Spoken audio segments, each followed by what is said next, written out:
नमस्कार, आप देख रहे हैं प्रणाम देवभूमि। मैं हूं आपके साथ उन्नति भटनागर। बुलेटिन की शुरुआत महत्वपूर्ण खबर के साथ। मुख्यमंत्री पुष्कर सिंह धामी का कुमाऊं दौरा। आज काशीपुर और नैनीताल के दौरे पर रहेंगे मुख्यमंत्री। नैनीताल में रात्रि विश्राम करेंगे सीएम पुष्कर सिंह धामी। तो काशीपुर और नैनीताल के दौरे पर सीएम धामी नैनीताल में रात्रि विश्राम करेंगे। तैयारियां सीएम धामी के दौरे को लेकर कर ली गई हैं। खास उनका ये दौरा है जहां मुख्यमंत्री के दौरे को लेकर प्रशासन भी पूरी तरीके से अलर्ट है। सुरक्षा के लिहाज से भी व्यवस्थाएं की गई हैं। काशीपुर और नैनीताल के दौरे पर आज सीएम धामी रहेंगे और नैनीताल में रात्रि विश्राम का कार्यक्रम उनका रखा गया है। तो रात्रि विश्राम के बाद भी महत्वपूर्ण कार्यक्रम। मुख्यमंत्री पुष्कर सिंह धामी का ये खास दौरा कुमाऊं और नैनीताल का बताया जा रहा है। काशीपुर और नैनीताल का ये खास दौरा। नैनीताल में रात्रि विश्राम करेंगे सीएम धामी। तो दौरे के मद्देनजर तमाम व्यवस्थाएं दुरुस्त कर ली गई हैं। काशीपुर नैनीताल के दौरे पर रहेंगे और नैनीताल में रात्रि विश्राम करेंगे। चंपावत जिले के टनकपुर में आयोजित जिला योजना समिति की बैठक में कैबिनेट मंत्री रेखा आर्या ने प्रतिभाग किया। इस बैठक में 54 करोड़ की धनराशि से विकास कार्य किए जाने पर मुहर लगी। बैठक शुरू होने से पूर्व दिवंगत कैबिनेट मंत्री चंदन रामदास को श्रद्धांजलि दी गई है।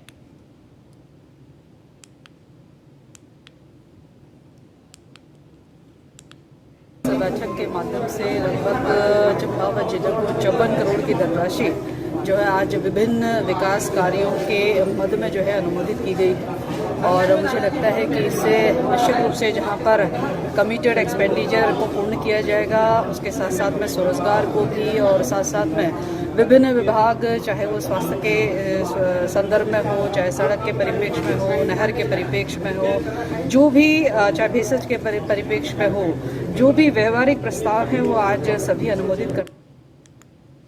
नई टिहरी में कैबिनेट मंत्री प्रेमचंद अग्रवाल ने जिला योजना की बैठक में हिस्सा लिया। इस बैठक में जिले के विकास के लिए 88 करोड़ 14,31,000 रुपए के बजट को मंजूरी दी गई।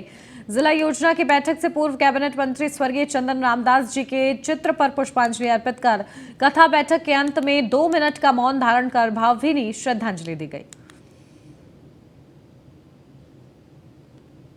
बैठक हम लोगों ने की है और जो 34 मद हमारे थे जिसमें 88 करोड़ 14,31,000 का प्रव्यय यहाँ पे सभी सदन के माननीय सदस्यों, माननीय विधायकगणों के और तमाम अधिकारियों के समक्ष पारित हुए हैं और उम्मीद कर रहा हूँ कि ये जो हमारे प्रव्यय जो पास हुआ है ये जैसा पिछली बार भी आप जानते थे लास्ट टाइम जो बैठक हुई थी उससे बढ़ के हमने इस बार ये प्रव्यय पास किया है और कुछ इसमें पिछले जो चालू योजना है उसमें लगता है शेष के लिए हम जो आगे आने वाली योजना है उसमें इसमें पैसा लगता है।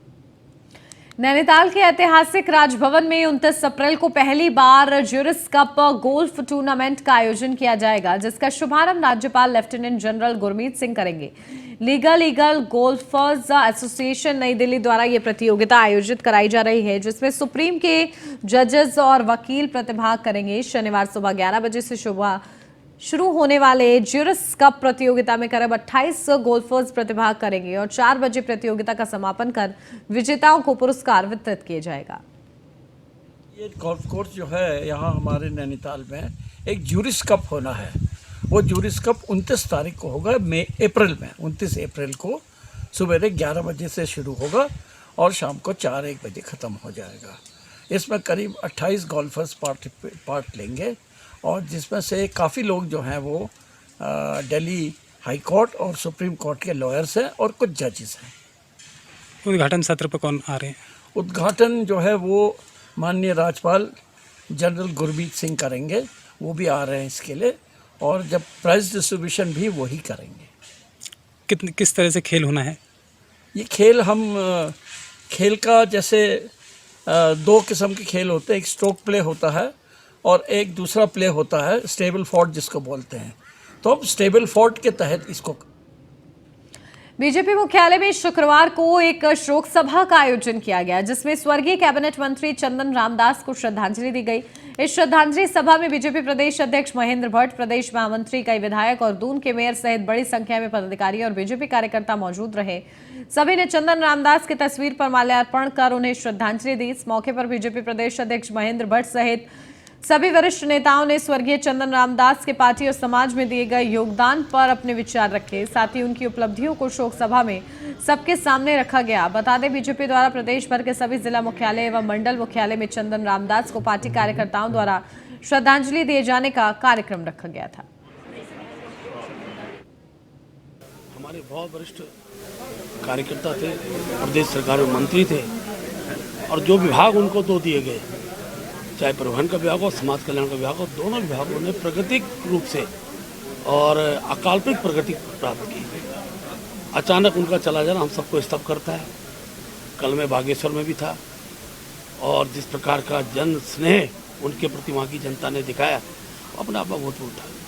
माननीय मुख्यमंत्री जी ने कल वहाँ पर कहा है कि चंदन रामदास जी ने बागेश्वर की जनता के लिए जो वादे किए गए, जो उनकी घोषणाएं थी, उसको धरा पर उतारा जाएगा। मैं आज प्रदेश अध्यक्ष होने के नाते भारतीय जनता पार्टी के सभी सदस्यों की ओर से उनके प्रति संवेदना व्यक्त करता हूँ। हम श्रद्धांजलि देते हैं और उनके परिवार भगवान इस दुख की घड़ी को सहने की शक्ति प्रदान करें, ऐसी हम ईश्वर से प्रार्थना करते हैं। आज संपूर्ण जनपद के अंदर प्रत्येक मंडल में अपने मंत्री जी के प्रति हमारे कार्यकर्ताओं द्वारा शुक्रवार का दिन नैनीताल हाईकोर्ट के लिए काफी खास रहा। उत्तराखंड उच्च न्यायालय में आज 3 न्यायाधीशों का शपथ ग्रहण हुआ। शपथ के बाद उच्च न्यायालय में न्यायाधीशों की संख्या बढ़कर 8 हो गई है। मुख्य न्यायाधीश विपिन सांघी ने तीनों नए जजों को पद और गोपनीयता की शपथ दिलाई। नवनियुक्त न्यायाधीशों ने आज से ही कार्यभार संभाल लिया है। मुख्य न्यायाधीश विपिन सांघी ने न्यायमूर्ति मनोज कुमार तिवारी, न्यायमूर्ति शरद शर्मा, न्यायमूर्ति रविंद्र मैठाणी और न्यायमूर्ति आलोक कुमार वर्मा की मौजूदगी में वरिष्ठ अधिवक्ता राकेश थपलियाल, पंकज पुरोहित और रजिस्ट्रार जनरल विवेक शर्मा भारती को शपथ दिलाई है। नियुक्तियों से जो है नेचुरली कोर्ट की संख्या बढ़ेगी और डिस्पोजल ज़्यादा होगा, केसेस ज़्यादा डिस्पोज ऑफ होंगे, वो सबके हित में है, लिटिगेंट्स के भी और राज्य के हित में भी, दोनों के। किस करी यहाँ के भूगोल को हाँ, जानते हैं सब। कितना फायदेमंद होगा? फायदेमंद होता है, जानकारियाँ हैं उनको इस राज्य के बारे में जो है, इसलिए काफ़ी जो है वो महत्वपूर्ण है। उत्तराखंड वक्फ बोर्ड के चेयरमैन शादाब शम्स ने अपनी जान के खतरे को देखते हुए सरकार को पत्र लिखते हुए सुरक्षा बढ़ाए जाने की मांग की है। उन्होंने कहा है कि माफियाओं के साथ उनकी लड़ाई जारी है। ऐसे में मानकों के अनुसार दूसरे राज्यों में दी जाने वाली वक्फ बोर्ड चेयरमैन को सिक्योरिटी के अनुसार ही उत्तराखंड में भी सुरक्षा प्रदान की जाए, जिससे उन्हें जान माल का नुकसान न हो। मैंने आग्रह किया है माननीय मुख्यमंत्री जी से कि जो बाकी प्रदेशों में सुरक्षा वक्फ बोर्ड चेयरमैन को दी जाती है, हमें भी मिलनी चाहिए, क्योंकि माफियाओं से झगड़ा है। उनकी आड़ में ऐसा ना हो कि बाद में फिर इंतज़ार करते रह जाएं। तो जो अगर बाकी जगह होता है, यहाँ भी मिलना चाहिए। मैं ऐसी उम्मीद करता हूँ कि जल्दी माननीय मुख्यमंत्री जी की तरफ से इसका संज्ञान लिया जाए।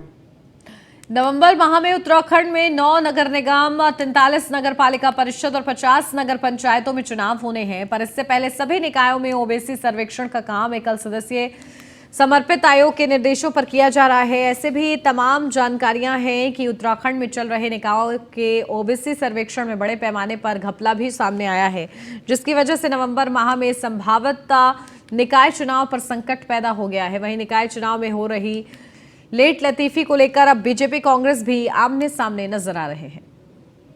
कांग्रेस पार्टी तो बहुत लंबे समय से ये बात कह रही कि सरकार जो निकाय चुनाव है उनको टालना चाहती है और उस पर सरकार गंभीर नहीं है। लोग लगातार 3 साल से जो है नगर निकाय चुनाव की तैयारियां कर रहे हैं और जो चुनाव की तैयारियां होती, चुनाव आयोग के द्वारा जो ओबीसी आरक्षण का मामला है और अन्य जो आरक्षण है वो निर्धारित होने हैं। ओबीसी के विषय पर भी अभी समय है। सरकार और कर्मचारी अधिकारी उसका अध्ययन कर रहे हैं। जहाँ कोई समस्या है, दिक्कत है, उसको ठीक करने का काम करेंगे और अभी समय है। अभी आप ये नहीं कह सकते कि चुनाव टल रहे हैं या चुनाव पीछे जा रहे हैं। ओबीसी सर्वे के बहाने निकाय चुनाव टालने का षड्यंत्र कर रही है। सरकार ये समझ रही है कि उसकी 6 साल की नाकामियों का असर इस समय निकाय चुनाव में उन्हें हार के रूप में देखना पड़ेगा। इसलिए राज्य सरकार ने अपने ओबीसी सर्वे के एक सदस्य आयोग के सदस्य सचिव ओंकार सिंह के माध्यम से एक रिपोर्ट शासन में जमा। उत्तराखंड में चारधाम यात्रा के आरंभ के साथ ही आईटीबीपी द्वारा श्री बद्रीनाथ धाम और इसके आसपास स्वच्छता बनाए रखने में महत्वपूर्ण योगदान दिया जा रहा है। आईटीबीपी के जवानों द्वारा बद्रीनाथ मंदिर के निकट पहाड़ियों व जल स्रोतों को स्वच्छ रखने के लिए अभियान चलाया गया। आईटीबीपी का यह अभियान निरंतर जारी रहेगा।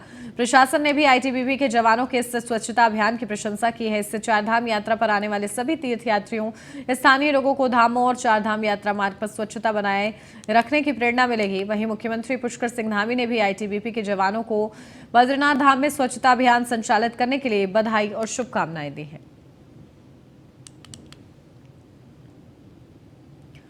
उत्तराखंड में चारों धामों के कपाट खुलने के बाद चारधाम यात्रा की विधिवत शुरुआत हो गई है। ऐसे में अब श्रद्धालु भी लगातार चारों धाम में दर्शन के लिए पहुंच रहे हैं। बद्रीनाथ धाम के कपाट खुलने तक चारों धामों में अब तक 1,25,000 के करीब श्रद्धालु दर्शन कर चुके हैं। सरकार द्वारा चारधाम में आने वाले श्रद्धालुओं के लिए व्यवस्थाएं बेहतर की गई हैं। ये 4 तस्वीरें चारों धामों की आपको दिखा रहे हैं। इसके लिए गढ़वाल आयुक्त सुशील कुमार लगातार मॉनिटरिंग भी कर रहे हैं। तो 4 तस्वीरें चारधाम की, जहां कपाट खुल चुके हैं और ऐसे में बड़ी संख्या में श्रद्धालु पहुंच रहे हैं पूरी आस्था के साथ। करीब अब तक 1,25,000 श्रद्धालु दर्शन कर चुके हैं। श्रद्धालुओं के लिए व्यवस्थाएं मुकम्मल की जा रही हैं। राज्य सरकार ने इस ओर पहले से ही इंतजाम किए हुए हैं और लगातार मॉनिटरिंग भी की जा रही है। चारों धामों के चारधाम यात्रा 2023 में कपाट खुल चुके हैं और यात्रा सुचारू ढंग से प्रारंभ हो चुकी है। वर्तमान में यदि मैं बताऊं कि कल तक लगभग 1,25,000 श्रद्धालु चारों धामों में दर्शन कर चुके हैं अभी तक। पिछले दिनों में केदारनाथ जी में और यमुनोत्री में मौसम की भी दृष्टिगत परेशानियां रही हैं, बर्फबारी हुई है, लेकिन उसके उपरांत भी यात्रा द्रुत गति से इस समय चल रही है और चारों धामों में जो व्यवस्थाएं हैं वो सभी व्यवस्थाएं बना ली गई हैं और जो भी सुधार हो सकता है यात्रियों से फीडबैक लेकर। चारधाम यात्रियों को मौसम की बेरुखी का सामना करना पड़ सकता है। मौसम विभाग ने बारिश और बर्फबारी की संभावना को देखते हुए येलो और ऑरेंज अलर्ट जारी किया है। साथ ही यात्रियों से सतर्क रहने की अपील की है। वहीं मौसम विभाग ने 28 यानी आज और 29 अप्रैल को बारिश, ओलावृष्टि, बिजली गिरने और बर्फबारी के लिए येलो अलर्ट जारी किया है। साथ ही 30 अप्रैल और 1 मई को ऑरेंज अलर्ट जारी किया है। बता दें कि बीते दिन बद्रीनाथ धाम में बदरा जमकर बरसे और वहीं केदारनाथ में बर्फबारी के बाद तापमान में गिरावट दर्ज की गई है, जबकि सुबह पल पल मौसम करवट बदल रहा है और आसमान में बादल उमड़ घुमड़ रहे हैं, जिससे यात्रियों को मौसम की जानकारी लेकर आगे की यात्रा पर निकलने की अपील की जा रही है। वहीं मौसम के मिजाज को देखते हुए रुद्रप्रयाग जिलाधिकारी मयूर दीक्षित ने यात्रियों से अपील करते हुए कहा है कि खराब मौसम को देखते हुए चारधाम यात्री 1 सप्ताह के लिए अपनी यात्रा को टाल सकते हैं।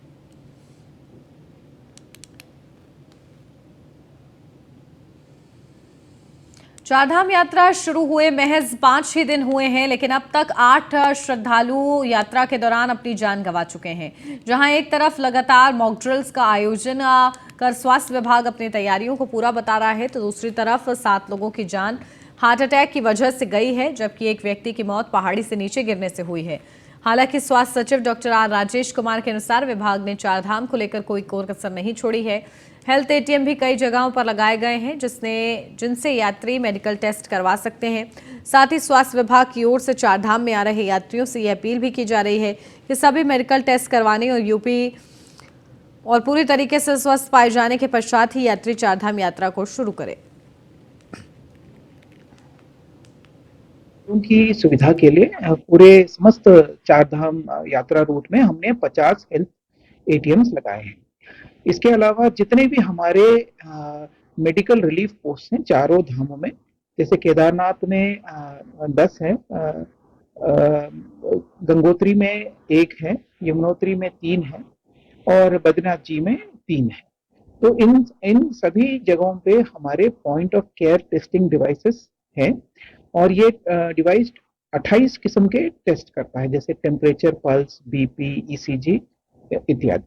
इससे यात्री को अपनी जो वास्तविक हेल्थ स्टेटस है वो अवगत होते हैं। और इन सभी MRPs में हमने डॉक्टर्स, पैरामेडिक्स, नर्सेस इत्यादि पोस्ट किए।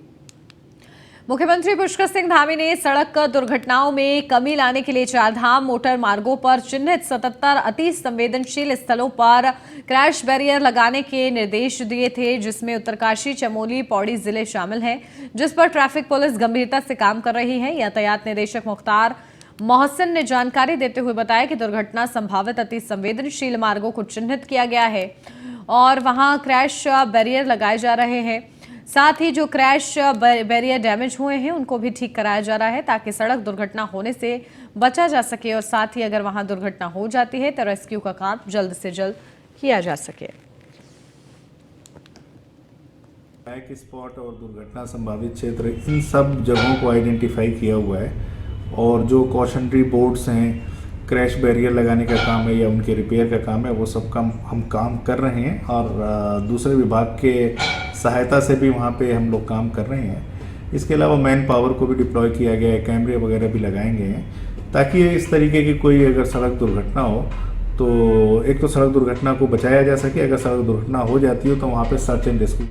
वहाँ से खाने की व्यवस्था देखी बच्चों के लिए, तो वहाँ से कल लगभग आधी किलो दाल के करीब थी और 10 किलो के करीब चावल थे और जी बच्चे यहाँ 30 कम से कम। इसमें ये देखो कितना कम में बच्चों को खाना मिल रहा है।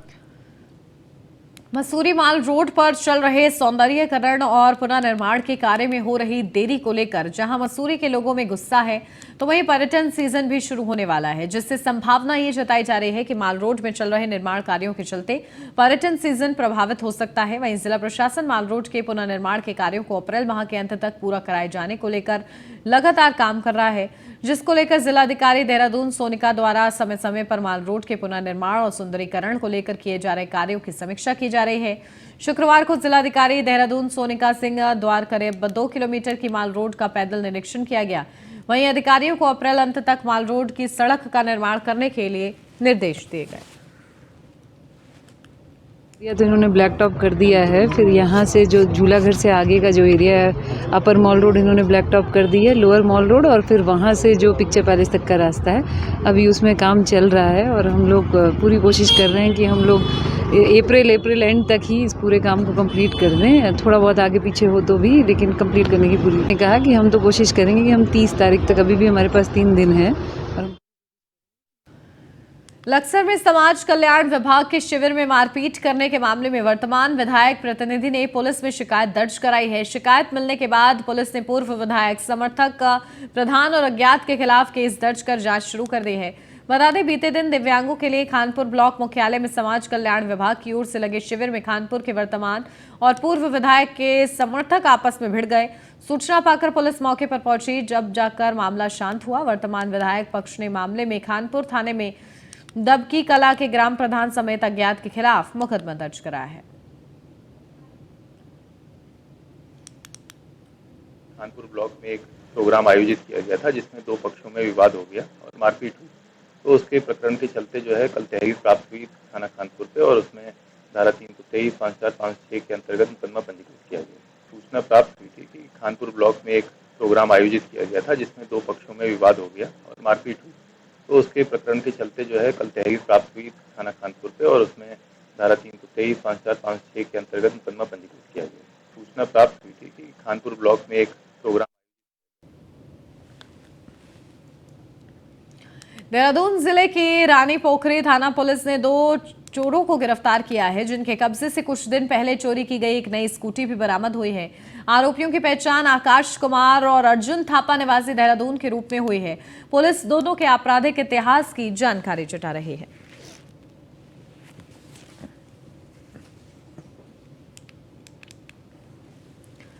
लक्सर स्वास्थ्य विभाग ने कोरोना के बढ़ते मामलों को देखते हुए अपनी मुस्तैदी बढ़ा दी है। सामुदायिक स्वास्थ्य केंद्र के चिकित्सा अधीक्षक डॉक्टर नलिन अत्सवाल के मुताबिक फिलहाल 2 सैंपलिंग साइट संचालित की जा रही है, जिनमें से एक सामुदायिक स्वास्थ्य केंद्र तो दूसरी पुराने ब्लॉक परिसर में है। वहीं स्वास्थ्य विभाग के मुताबिक मौसम की बीमारियों से भी खांसी, जुकाम और बुखार के कोविड से मिलते जुलते लक्षण होने के कारण चुनौती बढ़ गई है। प्रेजेंट हमारी सैम्पलिंग साइट 2 है, एक हमारे अस्पताल में की जा रही है, दूसरी हमारी जो ब्लॉक लेवल में जहाँ कोविड हमने पहले से करा था वहीं पे की जा रही है। उसके अंतर्गत अभी जितने मामले आ रहे हैं पिछले एक हफ्ते में ऐसा कोई पॉजिटिव केस नहीं आया। पॉजिटिव केस अगर आता है, पॉजिटिव रेट अगर बढ़ता है, हम जो जिसका हम सर्वे कर रहे हैं टाइम टू टाइम, उसके अंतर्गत हम देखेंगे वो हॉटस्पॉट एरिया कौन सा है। बस मेरा लोगों से यही होगा कि जितने भी 60+ लोग हैं या वो बच्चे हैं वो भीड़ भाड़ से भी बच के रहें, मास्क का उपयोग ज़रूर करें और वैक्सीनेशन अगर हो रखा है तो अच्छी बात है। और वैक्सीनेशन की जैसे हमारे पास वैक्सीन आई है उसके अंतर्गत हम सबको तीसरी डोज या दूसरी डोज जिसकी बची है उसके लगा। साधन सारे हैं, पहले के हिसाब से सब कुछ है, कंसंट्रेटर, ऑक्सीजन सिलेंडर, सारे स्टाफ की ट्रेनिंग हो रखी है, ऐसा कुछ नहीं है। एक डेडिकेटेड हॉस्पिटल हमारा मेला पहले भी चला था, वो अभी भी सीएम सर के आदेश पे। रुड़की में केंद्रीय प्रदूषण नियंत्रण बोर्ड और रुड़की नगर निगम की संयुक्त टीम ने शहर में कई स्थानों पर प्रतिबंधित पॉलिथीन के खिलाफ छापेमारी की। इस दौरान टीम ने भारी मात्रा में प्रतिबंधित पॉलिथीन को जब्त किया। टीम की इस कार्रवाई से स्थानीय दुकानदारों और फुटकर कारोबारी में हड़कंप मच गया। इस दौरान टीम ने लोगों को सिंगल यूज प्लास्टिक इस्तेमाल नहीं करने की हिदायत दी है। टीम के साथ नगर निगम प्रशासन के सहयोग द्वारा यहाँ पे छापेमारी की गई है। सिंगल यूज प्लास्टिक जो बैंड प्लास्टिक है उसके संबंध में छापेमारी की गई है। उसके संबंध में 2 गोदाम मिला है, उसमें सिंगल यूज प्लास्टिक पकड़ा गया था, उस पर पॉलिथीन है वो पकड़ी गई है टीम के द्वारा।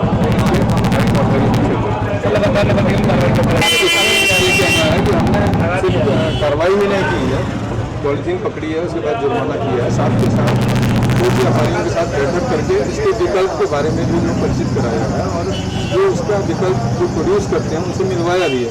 इसके बाद केंद्रीय प्रदूषण नियंत्रण बोर्ड से है और हमें हेड ऑफिस से हमारे इंस्पेक्शन मिला है, लखनऊ रीजनल ऑफिस से मिला है। एक ज्वाइंट इंस्पेक्शन है स्टेट पोल्यूशन कंट्रोल बोर्ड नगर निगम के साथ, जो SUP बैन आइटम है तो उन पे कार्रवाई करने का। सर कितना माल पकड़ा गया आज? सर 5-7 टन करीब पकड़ा गया है, 5 टन के आसपास।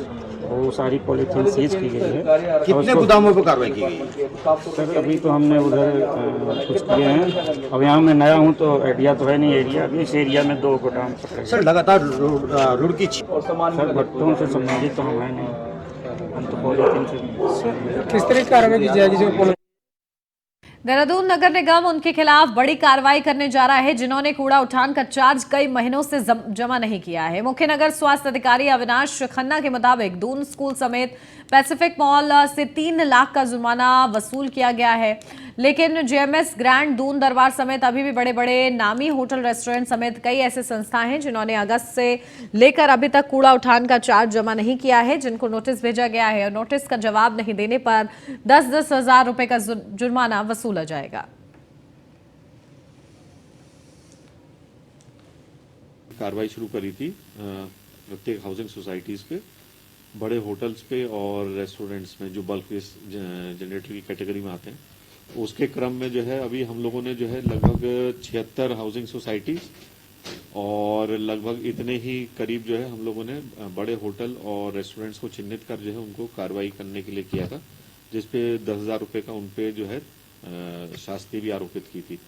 अभी तक किसी के द्वारा प्राप्त नहीं की गई है वो शास्ति, और अभी हम लोग के दोबारा से जाने लगे हैं हमारे इंस्पेक्टर्स, और उनके माध्यम से यदि उनके द्वारा सेग्रीगेशन और डोर टू डोर में सहयोग नहीं प्राप्त होगा तो उनपे जो है प्रतिदिन के हिसाब से 5,000 रुपये का जुर्माना शास्ति आरोपित की जाएगी, जब से हम लोगों ने पिछला जो है चालान काटा था उनका।